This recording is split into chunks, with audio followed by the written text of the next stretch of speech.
Hi,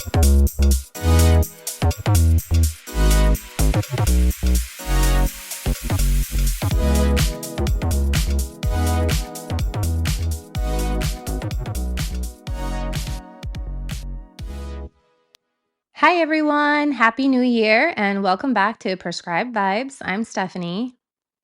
And I'm Sierra.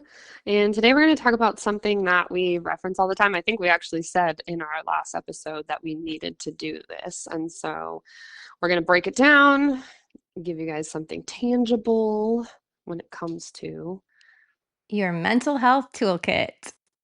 yeah. And before you guys think, this is just going to be a list of do these 5 things and you'll be healed, your life will be magic wand, just fix it all. That's not what this is.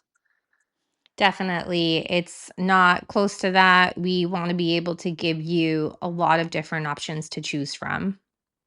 And that's something that I think people need to realize is healing and growth and being healthy mentally and emotionally requires a myriad of tools and skills and different approaches. And it might not be the first, second, or third tool in your toolbox that you go for that, helps alleviate whatever it is or get you to the resolution you're trying to get to. Like it's very much a trial and error team effort in a way. So this isn't a fix yourself. This is just here's some tools to put in your toolbox so that you can reach in there and give it a try when you need it. And sometimes I think we forget what we actually have access to when things get stressful or hard. We don't even know where to start, or we keep going back to the same tools and they're just not helpful anymore. We've outgrown them. Yeah, tools are not one size fits all. It's just like a tool, for a job that you're doing around the house. You need to know, like, do I need a hammer or a screwdriver for this situation? And so remembering what we have access to is a great point. Writing things down, put it in your notes app. When we're in that place of overwhelm, of dysregulation, our brain is not going to be able to super readily recall, oh yeah, let me try the stop method or let me use my safe place. Like those are things that you have to do enough times for your brain to default to that. So having something written down somewhere that's easily accessible, and then you just have to try to remember, wait, I had something written down to do in this situation. And it's going to vary depending on it's what's happening in your body, your mind, your relationship. Like assess the situation and figure out what tool do I need for this job. Right, exactly. Every tool is going to be different depending on where you're at. And we're going to talk about that body scans, building the awareness. So, the tool that you need when you're feeling anxious is going to be a lot different than when you're grieving, let's say, or you're angry. So, we'll get into that and offer you as many options as we can. The other thing that can be frustrating is the tool that worked when you were feeling similarly last time might not work this time. So be willing to not be super rigid or give up too quickly.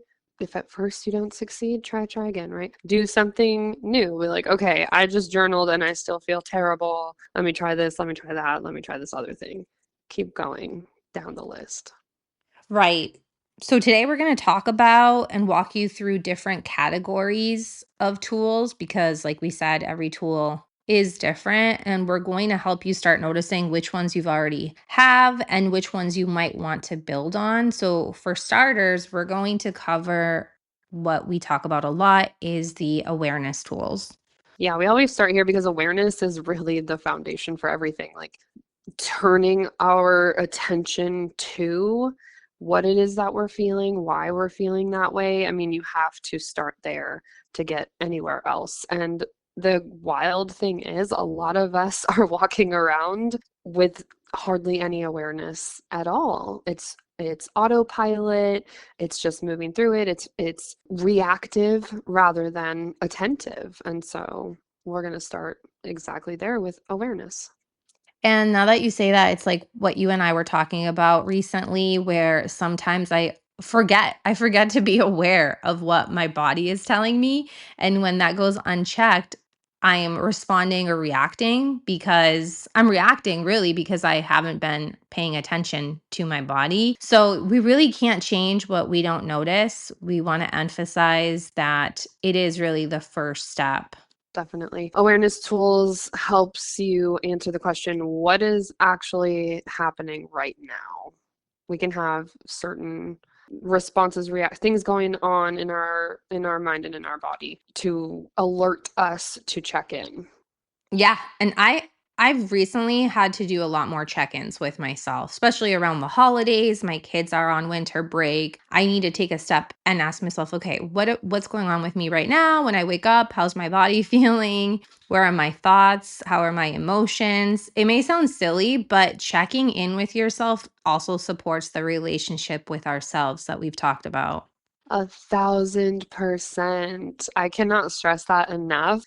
When you are listening to you, right? We have this tendency to want other people to kind of do this work for us. We're like outsourcing without even realizing. When you are the first one, you're your first line of defense. When you're the first one to listen and see yourself, like, oh, hey, what's up? Like, I noticed that you're tense, your heart's racing, your thoughts are racing. Like, what's going on? How are you feeling? What do you need? That builds up your relationship with yourself and your trust in yourself. We need our needs to be met. And again, we often outsource those. And so when we become not only responsible for meeting our needs, when we become accountable for meeting our own needs, we become someone that we trust. And that's huge.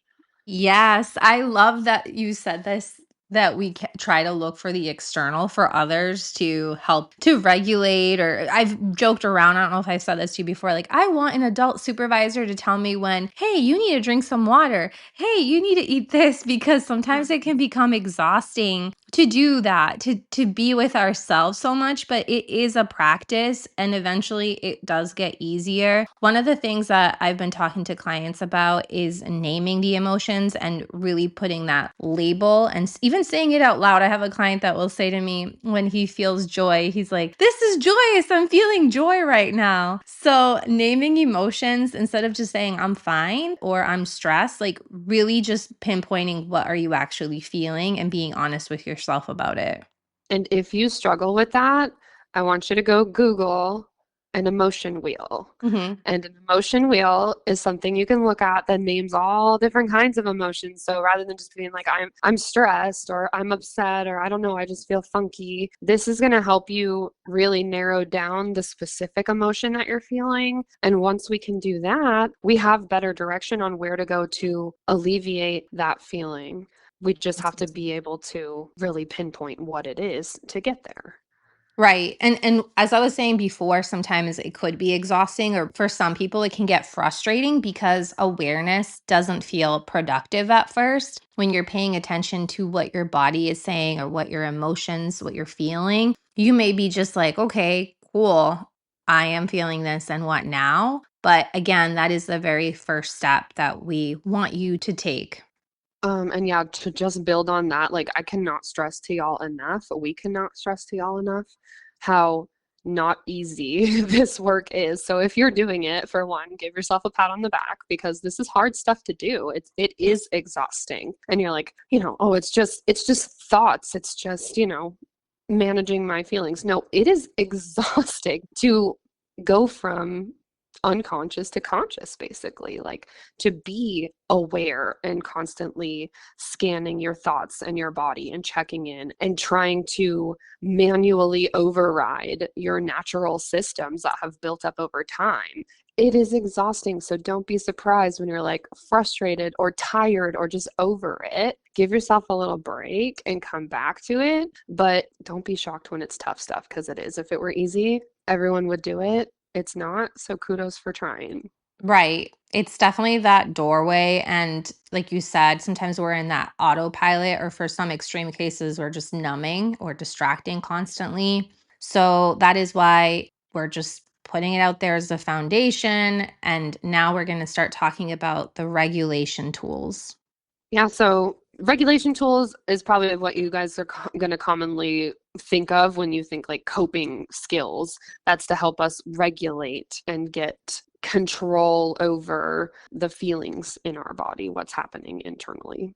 Stabilizing or regulating your nervous system is such a flex, I feel like, because once you're able to do that, you just have so much power to handle things with more ease. And lately, I've been listening and reading a lot about nervous system regulation because it is so important. It feels like, to me, almost like what do you call it when you want to have a superpower?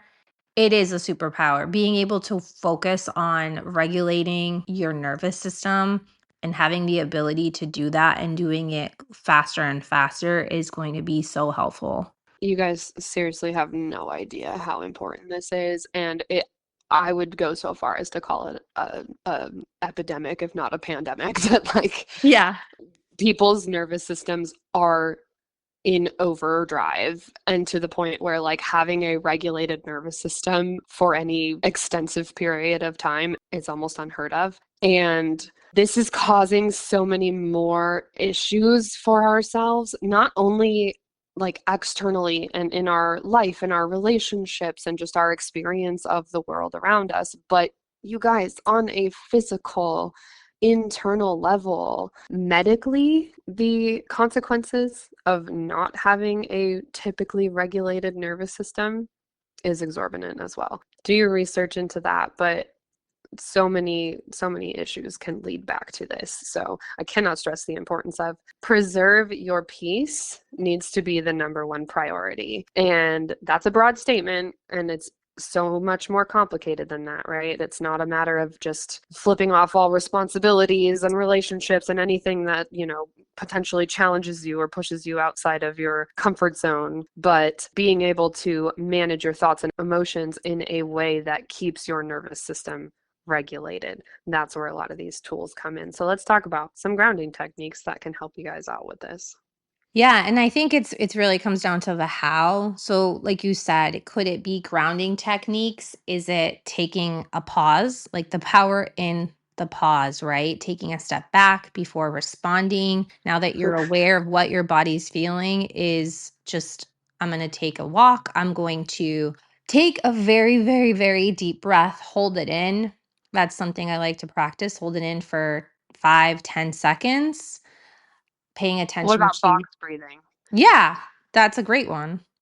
So, box breathing, we're going to inhale for 4 seconds. We're going to hold it for 4 seconds. We're going to exhale for 4 seconds. And we're going to hold that for 4 seconds. And then we're going to just start the process over. So, 4, 4, 4, 4, box, right? It's square, easy to remember. And we're not going to go into that like hyperventilating because we're able to count and keep up with how we're regulating that breathing.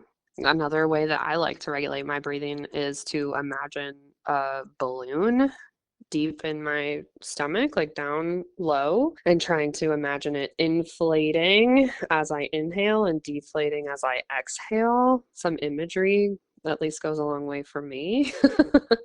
Yeah, the breathing sometimes, like, I think we've joked about this. I've forgotten to breathe, where it's like, whoa, what is happening to my breathing? You just have so much going on and you're flooded that you forget to take those deep breaths. Hmm. I really like the temperature changes.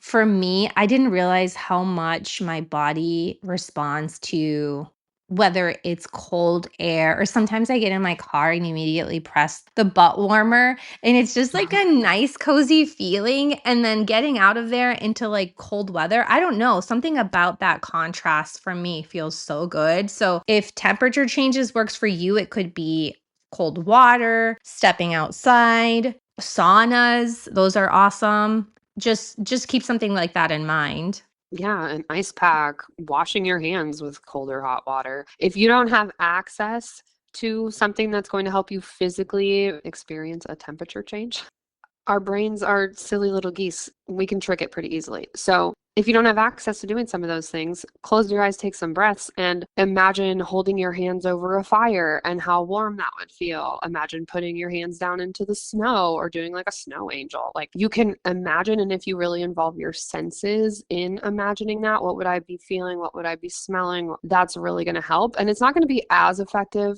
as being able to physically get the temperature change, but it is going to help. And so don't think that you're trapped and you're not able to access those things if you don't physically have them. You can do some imagery and some internal work around it, and that can still be effective.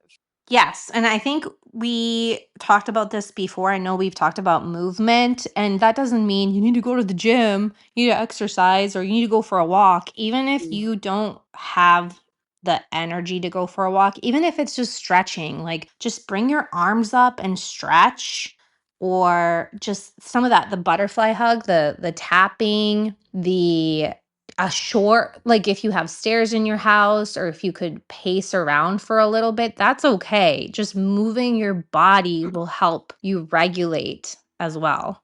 And it's Yeah. about getting back within your window of tolerance. Literally do a little shimmy shake. Butterfly tap, what she mentioned a second ago, that's super effective in helping regulate us. And what you're going to want to do for that is put your right hand on your left shoulder, your left hand on your right shoulder. So it looks like you're making an X across your chest. And then you're going to tap one side and then tap the other in a way that alternates. And then just breathe. You can do some imagery with that if you want to. Safe place is one of my absolute favorite exercises on the planet. And pairing safe place with your butterfly tap can be a game changer. With your safe place, you're just going to want to imagine somewhere safe and comfortable. Try not to bring a lot of don't let it be somewhere you're super familiar with or have memories tied to. Don't bring people into there. But if you are an outdoor person, be in the forest, be in an igloo somewhere. If you're an indoor person, be in a cozy cottage or an apartment in the city, like wherever you feel safe and comfy cozy. And then same thing with your senses. Notice what all of your senses would be experiencing in that space. Pair it with a feeling of safe and comfort and regulation, and breathe while you're doing this butterfly tap. It's like a mini vacation without even leaving where you're standing. Yes, I agree. And the regulation tools are often situational. Sometimes you will need to discharge energy. For me, I think humor is really helpful. If I'll put on stand up comedy or change my algorithm on social media to give me funny videos or talk to my mom about something funny, and we can just laugh hysterically. And that in itself is regulating, at least for me, just having a sense of humor, recognizing, I need to discharge some of this energy and just laughing into my belly hurts, that works.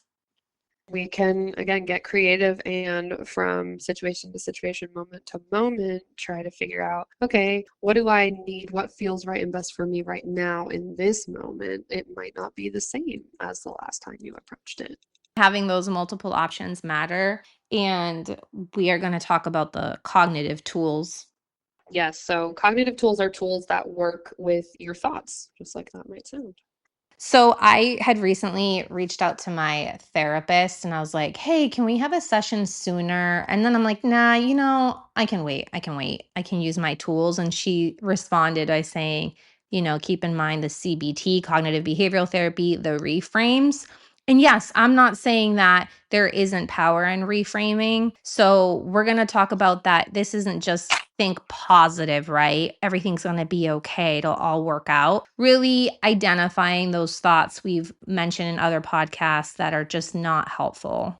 Yes, please be very, very aware of toxic positivity. That is a real thing. Toxic positivity, we are just invalidating and gaslighting ourselves into a positive space. And you guys know my first and foremost favorite thing, acknowledge your feelings, acknowledge and validate them. And when we're just thinking in a positive way, we're doing the opposite of that. And we're just pulling ourselves out of what we genuinely feel and what we're experiencing. And we're not feeling seen and heard by ourselves. And then we don't trust ourselves to listen and meet our own needs. So rather than doing that, acknowledge it first and foremost, and then learn how to challenge or reframe the stories that your brain is telling you. Having little mantras or quick little reminders can be helpful too.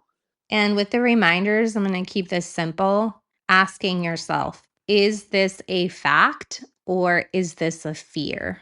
Yeah, one of my favorite little quick ones to tell my clients is shift from what if to what is. Oh, I like that. It's quick, it's easy. Shift from what if to what is.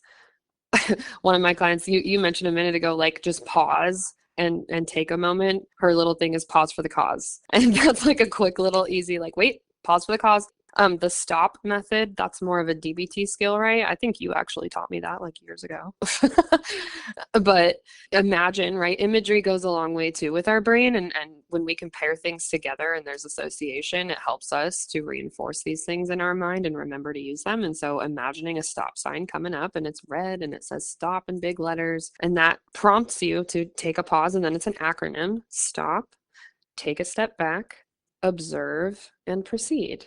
Pause, gather all the information, decide what you want to do, and then move forward. And even that is, right, the stop sign helps. It's hard to take that moment. We're so used to just triggering into, I feel the thing, I react to it, right? And so be patient with yourself as you're learning to take a moment, because that is a quote unquote muscle in your brain that needs to be worked out. You're not a failure. You don't suck at it. Just keep trying. I made a little note of pause for the cause. I love that. It's such a cute way to keep that in mind. Yes. Then we also have, the inner critic. So not long ago, I know our last episode we talked about shame, and I was experiencing that shame and it was pretty loud, but recognizing, oh, this is where I'm going. This is the road I'm in right now. That inner critic, and just like you said, stopping it, recognize like, no, we're not doing that. We're not going there is huge. And here's the thing, there is a little bit of an order of operations to some of these things. And so if you are dysregulated physically, you are not going to be able to use these cognitive tools until you regulate yourself physically. So take care of your body first, right? Get your heart rate down, stop the shaking, don't tense up the muscles anymore. Like, get yourself regulated physically, and then you can do the cognitive work. It just doesn't work for us the other way around, because our brain is only concerned with safety and making sure that we are safe and can survive, and physical matters first. Right. Yeah. If your body is panicking, logic will not save you. So, we're going to segue now into the emotional processing tools. And these are the tools that help you actually feel your feelings instead of avoiding them, which is very easy to do.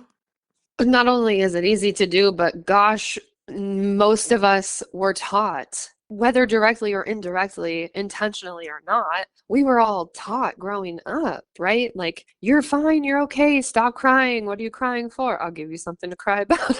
Yeah. Yeah. Right? Or Like, like, move on, suck it up. It's get over fine. You're it. so Exactly. dramatic. Oh my, you're so emotional. You're You're too emotional. overreacting. Oh my gosh. We can go all day. Yes. It's not exactly socially acceptable, almost like interpersonally acceptable, unless you're surrounded by people who you've been really intentional about choosing for yourself. It's not incredibly common to find people who are like, feel your feelings, move through it, right? It's like, oh no, you're fine, just keep it pushing. So we're going to talk about some ways to do this and move through that discomfort and undo that programming that has been done for us. Yep. For me, talking things out with someone safe is one of my tools. Being able to talk to a trusted friend or a family member. If I don't have a session right coming up, talking things out really helps. Yeah, for me, mind you, I do like to talk things out, but I am a writer, and whether that is journaling, I do like to journal, but I also do a lot of writing, like poems and lyrics and things like that. And that is how I often spend my time, attuning to what I'm feeling, what I'm experiencing, and metabolizing it and moving it through my body, getting it out. My next one, it would be the creative expression. I know that will look different for everybody. Some people, lean into music, art, or movement. I love listening to music. That's a powerful one too. But sometimes for me, it's the creative expression of having my own little side project, whether it's career or just something fun that feels more like me, where I can put pieces together and build something. That creative expression, whatever that is for you, whether that's, art therapy or even interior decorating, changing things around in your bedroom, or singing. Sometimes just even like singing by myself is helpful.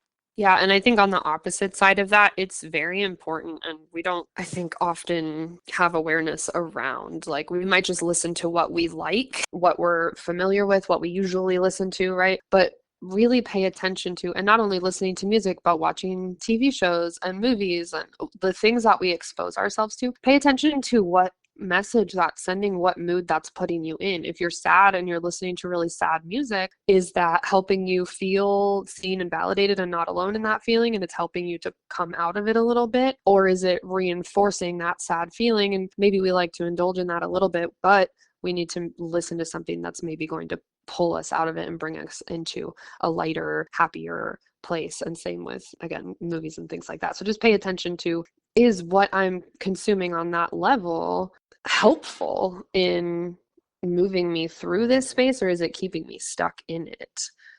Yeah, my friend actually recently was like, "Oh, I recommend this documentary. It's heartbreaking." And I said, "Is it going to make me want to cry?" And she said, "Yeah, I did." And I said, "No, no, that's not what I need right now." I'm so glad I asked. I'm like, "No, that's not the feeling I'm trying to go after." So keeping that in mind, and that's what it takes, right? Being attuned and being aware of what do I really need. So one thing I want to add is that feelings that don't get processed don't just disappear. They are going to show up later. It could look like resentment or burnout or just physical symptoms. We cannot stress that enough either, you guys. Some of us think we're so clever. Yes. I don't deal with that stuff. I just move on. I push it down for what, right? It is coming out in some way, shape, or form, whether you know it or not, whether you're paying attention. It's the body keeps the score. And so it's either coming out, right? Anxiety, burnout, resentment, but the physical symptoms too. The knots in your neck, the stomach issues that you're having, the back pain, like it's going somewhere. Your nervous system needs to be brought back to baseline, disengaged, or your body is going to experience that. That nervous system being activated, it pulls its life source from all the other systems in your body. And so when we're consistently in that space, those other systems in our body are getting depleted. That has some serious effects, some serious consequences. And so don't think that you're out clevering, is that a word? I love that. Out clevering. That would be super clever. I'll show you. Right. And here's the thing too, it doesn't mean just wallowing either. It's being constructive, right? You can lean one way or the other. Like everything, it's a spectrum. You can lean too far into feeling your feelings, but you can lean too far into not feeling them at all. So find that middle ground of I acknowledge and I validate what I feel, and here's what I'm going to do about it. Right. It's all about allowing those feelings to move through instead of getting stuck. And now we're going to talk about relational tools. This one is huge, often overlooked, but we're going to go there. We got you guys' back. Yeah, because, mental health doesn't exist in a vacuum. So, and we've touched on this topic a little bit before, but we're going to dive in. Relational tools do include boundaries, and I think that's what we need to pay attention to, right? It's not just trauma dumping. No, it's not. It's definitely being aware of what you're okay with and what you're not okay with. Even if somebody is going through a difficult time, right? Being aware that, okay, I don't think I have the capacity right now for that. Okay, so exactly asking, hey, do you have, I think that the pop culture thing that's going around is do you have 8 minutes, right? Like we just need 8 minutes. So do you have 8 minutes? Do you have some time? Not me, ADHD brain trying to go into a Green Day song. Do you have some time to listen to me whine? Literally. But Yes. but yeah, like we need that. And here's what makes me so sad, right? Like knowing when to ask for support. I was talking to one of my besties the other day. She's probably listening. Shout out, boo. Love you. I was talking to her the other day and she's like, I just hate, like, I don't want to call and always be negative and always like, just be dumping and being a burden, right? I hear that so much. I don't want to be a burden. What do you mean? Be a burden. Like, that is the point of our support system. I don't know about y'all, but I have experienced being like upset. Like, why would you not tell me that you're going through this? Like, Uh-huh. I'm your friend. Come to me. I'm here for you. Like, it's hurtful to our relationships in a way when we don't allow them to be there for us. So we really have to switch our mindset on that. And we can be mindful and ask, do you have the 8 minutes? Is now a good time? Do you have the capacity? But we do need to still provide that for ourselves, and we can, pin it on the fact that it's helpful and healthy for our relationships too. I am absolutely guilty of that. I do not like to burden people with something I'm going through, but I'm learning to ask for it and be mindful about, just like you said, hey, or do you have some time to get together or some time later this week to talk? Because I am mindful. I don't want to trauma dump. But you're right. At the same time, your support system is there for a reason. It's just making sure that you yeah, you use it and that you give yourself that grace and compassion. And sometimes, unfortunately, life is hard. I don't want to be that person to be like, okay, now this is happening. I think it's important to use those communication skills to open up and ask for what you need. Yeah, and here's something that's helpful too, is to first check in with yourself and say, one, is this the right person? Do they have what I need? I have a little saying that I say to my clients all the time is, are we going to the hardware store for milk? Am I going to try to get something from this person and they do not have that thing, and then I'm going to end up frustrated and they're going to end up frustrated. So know who you're going to, and be mindful about whether they're the right person for the job, but also know going into it, what is your goal? Like, what is the goal of me bringing this up with this person? Do I just need to vent? Do I need some advice? Do I just want to feel validated and have someone be like, yeah, screw that person too, they suck, right? Like, know going into it what it is that you need, what the goal of it is, so that you are going to get where you're trying to go. Being able to recognize, like you said, what person or which relationships regulate you and which ones dysregulate you. Oh my goodness, that will save you so much more suffering or invalidation, because sometimes you may reach out to the wrong person and you just find yourself then telling them that's not what you need.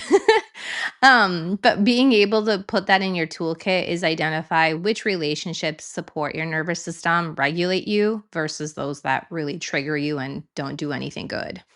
Let's talk about some meaning and identity tools. Identity is one of my favorite topics. If you come to me as a client, we are working on your identity for sure. These are the deeper tools. Yep. And it helps you answer the who am I and what matters to me. What are your values? I bring that up a lot with my clients. Let's identify your values. And then we also move on to purpose. What are you doing this for? What's the purpose?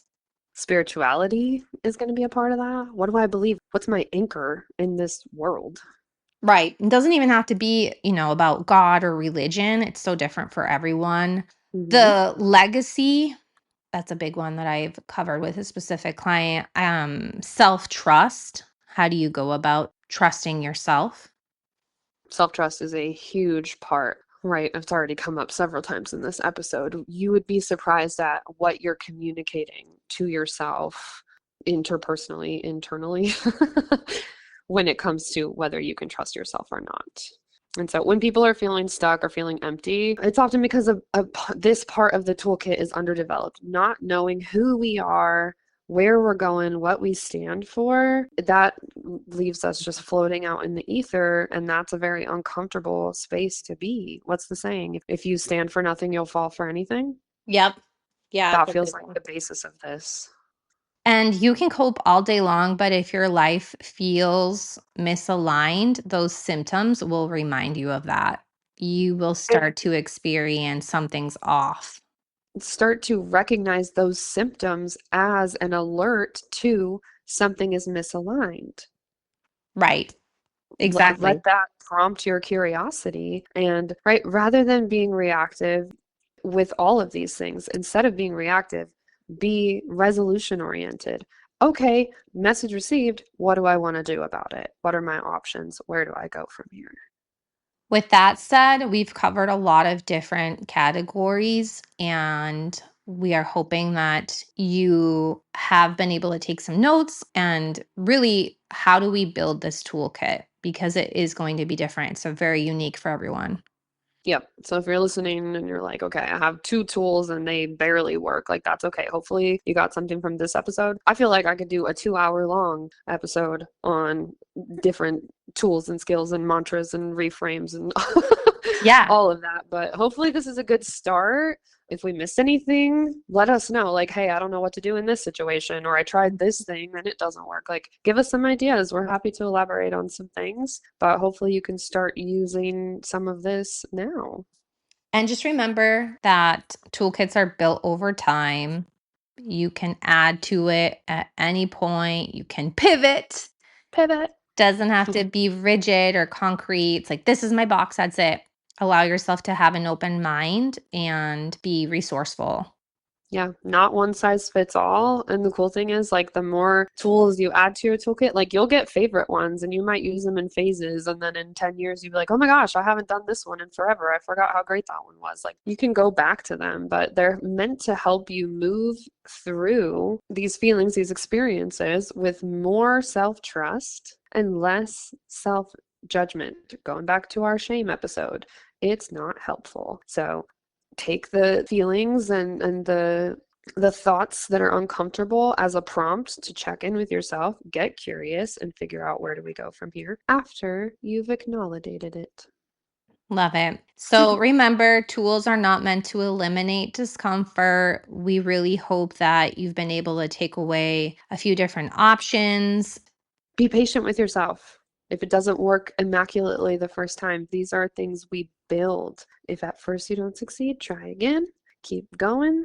Just because it didn't work the first time, it's not linear, this kind of growth. And so keep trying. And again, you can cycle through like, okay, I journaled, that didn't work. Let me go for a walk, see how I feel. Okay, maybe that's a little bit better, but I'm still not all the way there. You know what? I think I'm going to call my friend and talk it through with them. Go down the list. And again, I highly recommend keeping a physical list somewhere so that you're not expecting yourself to remember these things that you really haven't integrated yet in the height of the moment. Absolutely. If there's one thing we want you to take from this episode, it's this. You don't need to become a new version of yourself. You just need more support, more options, and more compassion for where you're at. Your mental health toolkit is something that you get to build intentionally. It's, again, not one size fits all. Figure out what works for you. Yes, it can change as you change. Thank you so much for listening. If this episode resonated, please share it with those that could use some of these tools. Today's vibes are prescribed as handy. Handyman. Handy. Handyman. Use your toolkit. I know where you are going with it. Perfect. I didn't know if it would land. All right, guys, we will see you next time. Thanks so much for listening. Yes, thank you so much. Happy New Year. Happy New Year. Bye.